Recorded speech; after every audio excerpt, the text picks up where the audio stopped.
Order. I call Sir Iain Duncan Smith to make the urgent question. Mr. Speaker, on the treatment of the Chinese government witnesses giving evidence to the Uyghur Tribunal in London. The background of the Uyghur Tribunal is that it's been an independent investigation. Just the question first. Yeah, oh dear, I thought I'd given the question, Mr. Speaker. To the Minister. Oh yes, sorry, I beg your pardon. You're quite right. Thank you, Mr. Speaker. We are disturbed by reports of attempts to intimidate those appearing at the recent hearing of the Uyghur Tribunal. We've previously made clear that any attempt by China to silence its critics is unwarranted and unacceptable. The United Kingdom supports freedom of expression as both a human right in and of itself, and as an essential element for the enjoyment of the full range of other rights. The freedom to speak out in opposition to human rights violations is fundamental. The government has repeatedly expressed its serious concerns about the human rights situation in Xinjiang, and the United Kingdom has led international efforts to hold China to account for its human rights violations in the region. Yesterday's G7 leaders' communiqué, Mr. Speaker, called on China to respect human rights and fundamental freedoms, especially in relation to Xinjiang. In March, the Foreign Secretary announced sanctions against 4 Chinese officials and 1 entity responsible for those violations, alongside the European Union, the United States and Canada. And in January, we launched a package of measures to help ensure UK businesses and the public sector are not complicit in human rights violations or abuses in Xinjiang. The Foreign Secretary has also consistently raised the UK's serious concerns directly with the Chinese Foreign Minister and State Councillor Wang Yi. My right honourable friend did so most recently in a phone call on the 27th of May this year. Rather than continuing to issue denials in the face of overwhelming evidence and seeking to silence its critics, we call on the Chinese government to address the breadth of concerns being raised internationally about Xinjiang. As a matter of urgency, China must grant unfettered access to Xinjiang for the United Nations High Commissioner for Human Rights, or another independent fact-finding expert to verify the facts on the ground. Mr. Speaker, let me end by reiterating that the government welcomes any initiative that is rigorous, balanced and raises awareness of the situation faced by Uyghurs and other minorities in China. I met Sir Geoffrey Nice in April to discuss the work of the Uyghur Tribunal, and we are following its work. My officials will study any resulting report very carefully indeed. Iain Duncan Smith, there's 2 minutes. Speaker, the Uyghur Tribunal is an independent investigation to alleged genocidal crimes against humanity for the Uyghur region, led by Sir Geoffrey Nice, and started hearing on the 4th and 7th of June in London, will reconvene later in the year. And this is because the Chinese government has reservations on the Genocide Convention and a veto on the UN Security Council, preventing investigation by the International Criminal Court of Justice, and China is not party to the International Criminal Court.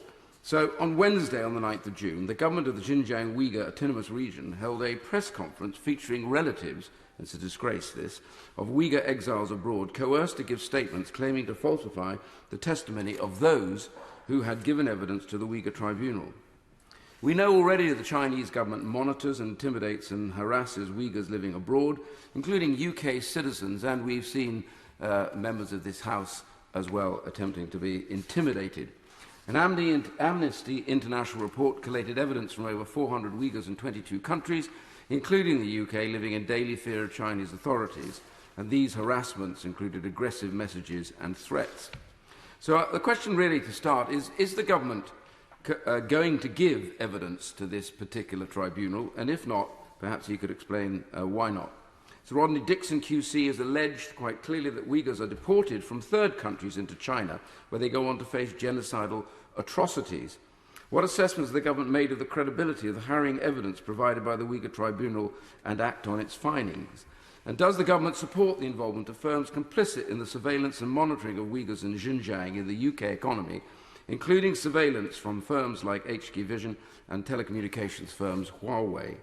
And why has the government rejected the recommendations made by the Beige Select Committee to require companies operating in Beijing to provide convincing evidence that supply chains are not tainted by forced labour, and where are the provisions in the Modern Slavery Act to bring force to these concerns? China exerts pressure on foreign states to deport Uyghurs who have fled the country back to China, as I said before. States including Kazakhstan, Tajikistan, Thailand, Egypt, Saudi Arabia. So will the government now commit to formally and publicly complain to those countries and tell them to stop that process at all costs, and will they do it immediately? Minister. Can I thank my right honourable friend for his work in this area and yet again bringing this important issue to the House's attention. As I said in my opening remarks, we welcome any initiative that's rigorous, balanced and raises awareness of the situation faced by Uyghurs and also other minorities in China as well. We will be following the tribunal closely. We'll be studying any resulting report carefully. Of course, he knows that the policy of successive UK governments is that any determination of genocide or crimes against humanity is a matter for a competent court. We are therefore not in a position to provide evidence, testimony or other official support to the tribunal. He's right to mention the press conference held by Chinese authorities. We're disturbed by reports of attempts to intimidate those that are appearing at this hearing. We've previously made clear that any attempt by China to silence its critics is unwarranted and it's completely unacceptable. And as I said, we have engaged with Sir Geoffrey Nice. We have pointed Sir Geoffrey to some open source information to be of assistance, which is some of the most compelling evidence, Mr. Speaker, as to what is going on in Xinjiang. With regard to the Select Committee report that he referenced, we announced on the 12th of January that we will work with the Cabinet Office to provide guidance and support to UK public bodies to exclude suppliers where there's evidence of human rights abuses in any of their supply chain. That work is continuing. As you'd appreciate, that is a Bayes-led approach. All of our policy towards China is agreed by the National Security Council, and detailed implementation is coordinated by the National Strategy Implementation Group for China.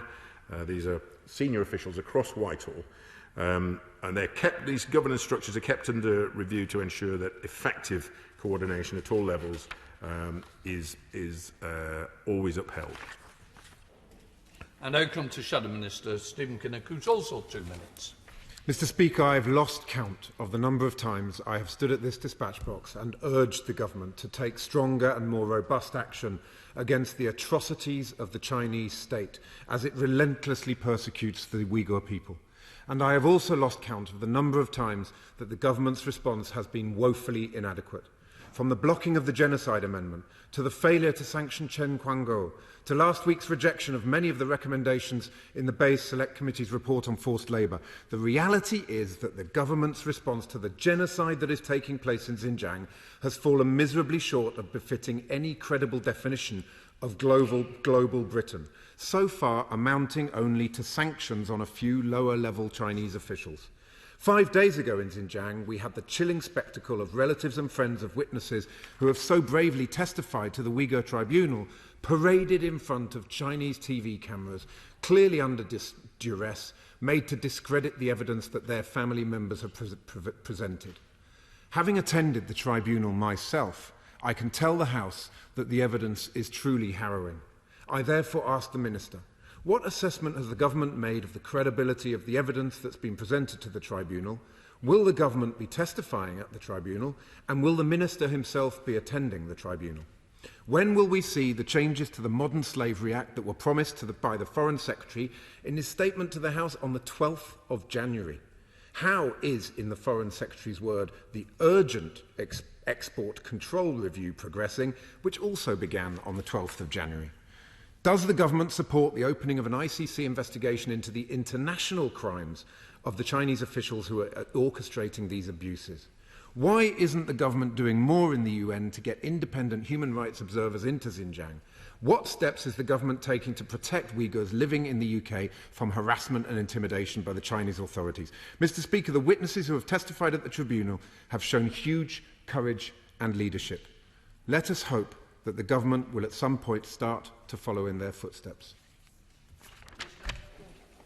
Well, I can tell the honourable gentleman that I disagree on a large part of his thesis that this government has taken no action. This government has led the first two statements on Xinjiang at the UN.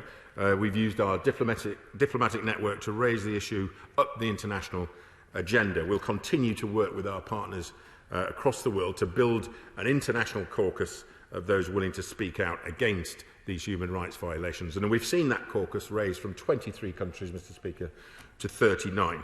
We will increase the pressure on China to change its behaviour. We've backed up our international action with robust domestic measures. 22nd of March, under the UK's global human rights sanction regime, we imposed asset freezes and travel bans on 4 senior Chinese government officials and an asset freeze on 1 entity. On the 12th of January, the Foreign Secretary announced measures to help ensure that businesses are not complicit in violations or abuses in Xinjiang. Of course, we are continuously keeping our sanctions regime under review. He mentioned the intimidation of Uyghur diaspora. We're absolutely aware of this. We're very concerned about members of the Uyghur diaspora, including in the UK, being harassed by the Chinese authorities. This is an effort to intimidate them into silence, force them to return to China, or to co-opt them into providing other information on other Uyghurs. And this activity, Mr. Speaker, is unacceptable. We've raised our concerns directly with the Chinese embassy here in London. I mentioned in my answer to my right honourable friend, we're not in a position to provide evidence or testimony or official support to the tribunal. I've engaged personally with Sir Geoffrey Nice on this measure. My honourable friend, the Minister for Human Rights in the other place, has spoken with him on, I understand, no less than 4 different occasions. We're following the work of the tribunal closely, and we will be studying clearly any resulting report that comes out of the tribunal. Let's go to Chair of the Select Committee, Tom Tugendhat. Tom. Thank you, Mr. Speaker, and I welcome very much my right honourable friend's urgent question today. He's absolutely right to pose it and to focus on the Uyghur community that has been so brutally injured and tortured and indeed sterilised by the Chinese state.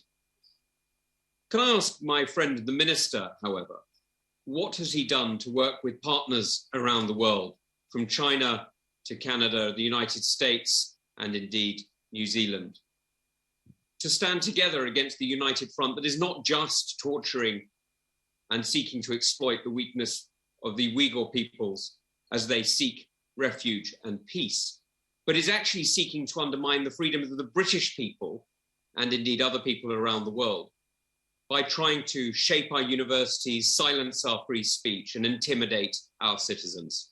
Is he standing up for Britain? I thank my honourable friend, the chairman of the committee. The short answer to that is yes, we are standing up for Britain. And he's right to raise whether we're working with international partners on this issue. It's absolutely correct to do so. It sends the clearest possible signal of the international community's serious concern and our collective willingness to act. Our announcement on the 22nd of March of sanctions against the perpetrators of gross human rights violations taking place against Uyghurs and other minorities was made alongside the United States, Canada and the European Union. And I can give the chairman of the Select Committee some other examples where we've worked together with partners and it's delivered. The Hong Kong visa offer, Canada, Australia, the EU on scholarships, export controls and extradition suspension in Hong Kong, parallel sanctions announcements on Xinjiang, forced labour measures with Canada. We will continue to work with our international partners. He will have noticed the communiqué yesterday from G7, and we are very pleased to be able to lead that charge. We now come to SNP spokesperson Iain Smith. Thank you, Mr Speaker. I'd also commend the Right Honourable Member for bringing this important debate forward, because the Uyghur Tribunal is an important event and it is a moment of clarity for a lot of us. So I'd express our solidarity with the brave organisers of the event itself and indeed the witnesses and their relatives. So a very couple of concrete questions for the Minister. If we all agree that the Tribunal deserves our support, can he detail what practical measures the Government is bringing forward to support the people who are giving evidence to the committee, to the Tribunal and their relatives? And could he at the least commit to a future statement in this House and debate on the recommendations of the Tribunal when they come forward, so that we can all consider its very serious testimony properly? I thank the honourable gentleman for his question. We absolutely welcome any initiative that's balanced, as I've said, that's rigorous. It raises awareness of the situation that is faced by Uyghurs and other minorities in China. Sir Geoffrey Nice and those involved in this tribunal are distinguished figures. We will continue to engage with Sir Geoffrey and those involved in this tribunal. We're more than happy to follow up on his work. We will be studying the reports and any conclusions that the tribunal brings forward incredibly carefully. As I said in my previous answer to my right honourable friend, we have pointed Sir Geoffrey prior to the tribunal starting to some compelling evidence via open source information as to what is going on in Xinjiang. Trent Woodley. I suspect the Chinese government doesn't care a damn what we say in this chamber, but they do care about what British business is doing, and if British business withdraws business as a result of human rights violations. There are plenty of other friendly countries like India that can do anything China can do. So what has the Minister done to summon in these businesses, to name and shame them, and to say they should move their imports and exports for China? These people are no better than Bristol slave traders of the 18th century, building their businesses on the backs of misery. I thank my right honourable friend for his question. We're providing businesses with guidance they need to understand the moral, reputational, legal and economic risks of conducting business in Xinjiang. It is for businesses to reassure themselves and their customers, Mr Speaker, that their activities in no way contribute to human rights violations taking place in Xinjiang. And we also know that many businesses take the egregious violations of human rights in Xinjiang as seriously as we do. Many have already acknowledged the risks and taken action. Our guidance is clear on the risks they face when operating in Xinjiang, and we expect all businesses to take appropriate action in response. We now go to Leila Moran. Leila. Thank you, Mr Speaker. Listening to these reports, the latest in a series of accounts of disappearances, deportations and detentions of Uyghurs outside of China, it is clear that the CCP have no problem with coercion outside of their own borders. The eyes of the world will be on the Chinese government at next year's Beijing Winter Olympics. A diplomatic boycott by the UK would send a clear signal that this sort of transnational repression is totally unacceptable. Does the Minister agree that this boycott is necessary, as without taking meaningful action, we can only expect more of the same from the Chinese state? I thank the honourable lady for her question. No decisions have been made with regard to diplomatic attendance at the Winter Olympics. I attended the tribunal and I saw images of mass crematoriums and a young mum who was incarcerated for a couple of years. Her triplets were returned, 2 with marks around their neck and 1 was returned as a frozen corpse. And for her bravery to give evidence to the inquiry, she had her family paraded on TV by the Chinese authorities. The right thing for the Minister to do would be to support publicly the tribunal. Otherwise, we end up as the United Nations, a broken flush when it comes to holding China to account. I thank my honourable friend, and again for her dogged determination on this subject and many others surrounding human rights. And I've said before here, during this session and during the 4 or 5 previous urgent questions on this issue, we will continue to hold China to account on their human rights abuses. With regards to the tribunal, we welcome any initiative that is thorough, balanced, and it raises awareness, provides us with detailed information of the situation that is faced by Uyghurs and other minorities in China. Let's go to Ian Paisley. Ian. Thank you, Mr. Speaker. China appears to be only wanting to crush dissent and only wanting to suppress expression of freedom. How is the government going to hold China to account? Can the Minister spell out the key measures he's going to take to hold them to account? I thank my honourable friend for his question.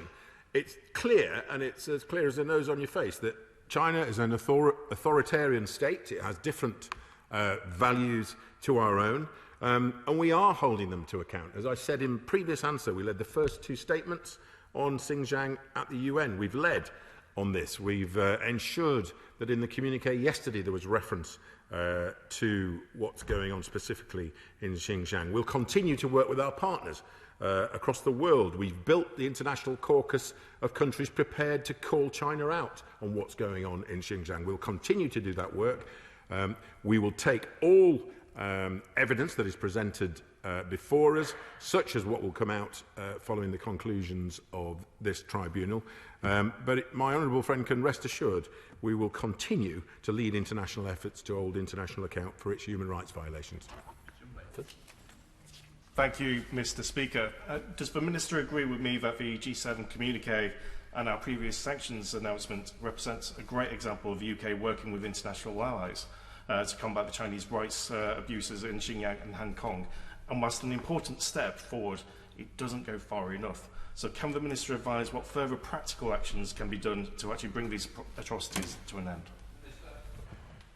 I thank my honourable friend for this point. And the G7 leaders' communique, which called on China to respect human rights and fundamental freedoms, especially in relation to Xinjiang, but also I would point him to our global human rights sanctions we announced alongside 29 other countries in March. This demonstrates again our international leadership on this issue. We are committed to working with others on holding China to account for the human rights commitments it's freely assumed under international law and its own constitution, Mr. Speaker. Let's go to Afzal Khan. Afzal.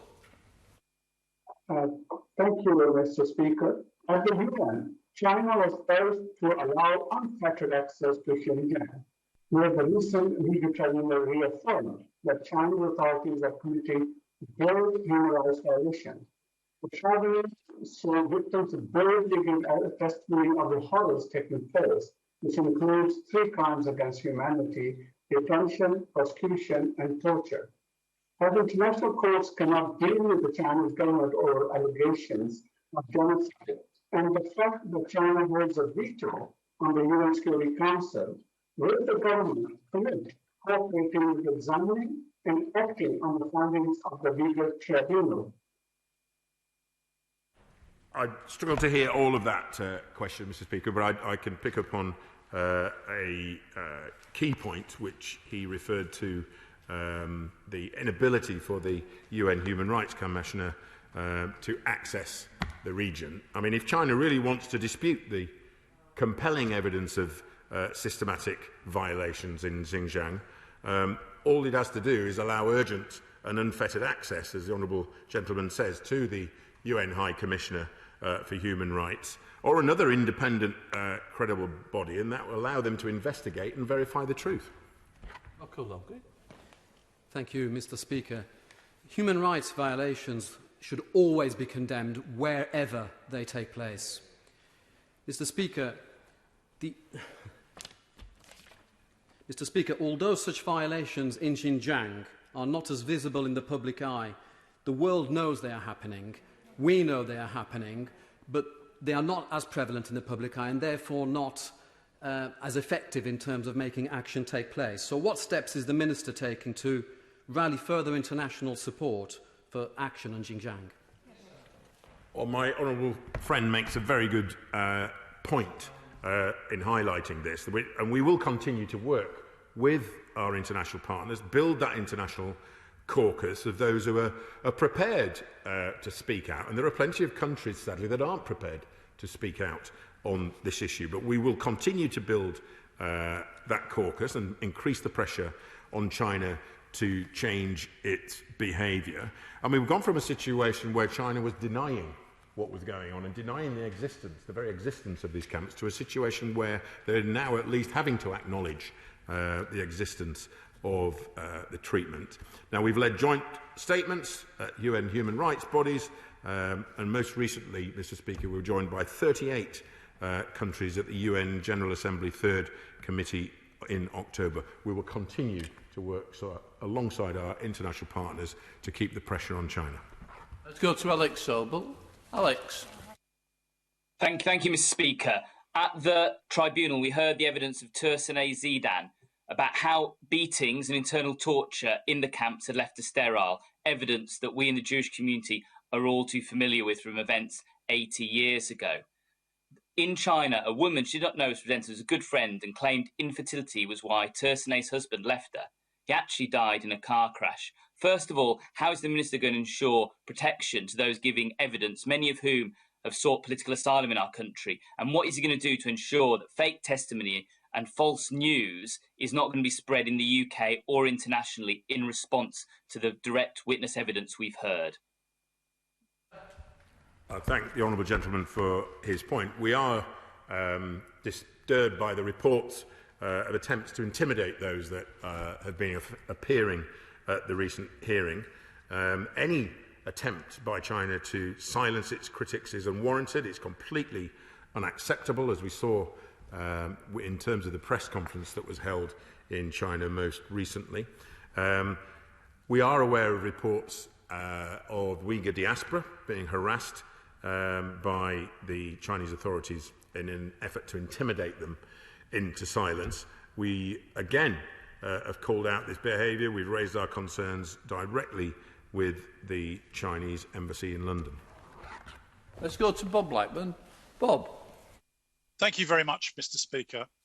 In order to combat the human rights abuses heaped upon the Uyghur Muslims by China, it's obviously vital that we build the broadest possible coalition of support across the world. But in particular, what is my honourable friend doing about building a coalition of Muslim majority countries who seem to be silent on supporting their brothers and sisters in Xinjiang, so that we can ensure that China gets the message that their human rights abuses are unacceptable to the entire world? Well, my honourable friend is spot on. Yet again, we wish to see a broad international caucus of countries speaking out about the widespread human rights violations in Xinjiang, including in Muslim majority countries. And he's absolutely right to point out there aren't enough of those countries speaking out on this issue. This has been a particular focus of our diplomatic efforts, I can reassure my honourable friend. We, through our diplomatic network and with my ministerial colleagues, we engage our counterparts regularly to set out our concern about the situation in Xinjiang and the measures, and we make sure that they're aware of the measures that the UK is taking in response. We'll continue our focus on building as much support as possible. Thank you, Mr. Speaker. We've all been appalled at the evidence that's now being given to the tribunal of the experiences of the Uyghur people, and specifically to hear about the experiences of Uyghur women, including forced sterilisation, forced abortions and repeated sexual violence. So what is the government doing to tackle this specific issue of gender-based violence against Uyghur women? Thank you. I'd like to thank the honourable gentleman lady for her question. Obviously, gender-based violence, wherever it takes place, is unacceptable. We continue to work very hard on this area internationally and commit a significant amount of our support in this regard in countries where it is an issue. We will of course, continue to look at all options that are available to us in terms of further action on, with regard to the human rights violations which are going on in Xinjiang. Vicky. Thank you, Mr. Speaker. It is clear from the testimonies given at the Uyghur Tribunal that there are major threats to minority communities within China's borders. And obviously what we've heard from the Right Honourable Friend for Chingford and Wood Green, that there are threats to Uyghurs in this country too. For that reason, does my Right Honourable Friend agree that the UK must uphold a clear, principles-led foreign policy, acting in line with the government's integrated review, which yielded its clear-eyed assessment of China as a systematic challenge to the UK? Yes, my honourable friend, it's the nail on the head. The integrated review makes clear that UK policy towards China is defined by our national interests, and the Prime Minister has said that we need to be clear-eyed about the challenges posed by China, but we must take an overarching, balanced approach that also seeks to manage disagreements, capitalise on the opportunity, and also cooperate on shared interests. Thank you, Mr. Speaker. In the light of the harrowing evidence presented to the UK Uyghur Tribunal, what discussions took place at the G7 and is he having with other global leaders to establish a special session of the UN Human Rights Council to adopt a resolution to provide for an independent international mechanism to investigate crimes under international law and other human rights violations in Xinjiang currently being blocked by China? I thank the honourable lady for her question. As she will have seen yesterday, the world leaders of G7 came together. It's a great opportunity for us with the presidency to be able to put this issue forward. As I've said previously, we've led international efforts to hold China to account, and yesterday's G7 communique did specifically call on China to respect human rights and fundamental freedoms, especially in relation to Xinjiang. David Johnston. Mr. Speaker, it was reported in the last 24 hours that the EU was reluctant to specifically cite the camps in Xinjiang as part of the forced labour statement. Whether or not that's true, does my honourable friend think our closest allies will be united, both in being disturbed by the testimony that we're seeing, but also in condemning the coercion of the witnesses' families? Well, my honourable friend is right to bring this up. Of course, we condemn any intimidation of witnesses to this tribunal and any other fora where people are giving evidence in such regard. And as my honourable friend will have seen, yesterday's communique called on China to respect human rights and fundamental freedoms, specifically relating to Xinjiang. And what I would also say is that additionally, in the recent G7 Foreign and Development Ministers communique, the G7 expressed deep concern about human rights violations in Xinjiang and reiterated our call for independent experts to be given unfettered access to Xinjiang. We'll continue to work with our partners to build this caucus of those willing to speak out against China's human rights violations. Let's go to Margaret Farrier. Margaret. Thank you very much, Mr. Speaker. Arriving at the NATO summit in Brussels today, the Prime Minister said that nobody wants to descend into a Cold War with China, and people see challenges, they see things that we have to manage together with China. Can the Minister assure us that the Prime Minister will highlight the grotesque human rights abuses committed against the Uyghurs and recognises the importance of this matter in any dialogue with China? Well, the honourable lady makes a good point, and of course the Prime Minister is raising these issues, but let's be clear, our relationship with China remains clear-eyed, it's rooted in our values, and it's driven by our national interests. It's the world's, China, Mr. Speaker, is the world's second largest economy. It's a member of the G20. It's a permanent member of the UN Security Council. We have a policy of engagement with China, and our approach towards China will remain consistent. Final question, Robert Largan. Thank you, Mr. Speaker. I congratulate my right honourable friend on securing this urgent question and for his continued work in highlighting the appalling treatment of the Uyghur people by the Beijing regime. With that in mind, can the Minister outline to the House what steps the government is taking to ensure that no UK businesses are complicit in human rights abuses in Xinjiang? Well, I thank my honourable friend for that very, very good question. We have been engaging with businesses on these issues for some time. 12th of January, we launched a minister-led campaign to reinforce the need for business to take action in line with our advice, and also to encourage them to act to address the risk. We're providing support and advice to public bodies also, and these build on the existing measures that we have to respond to Xinjiang, including research funded by the UK to help build the evidence base. There are a number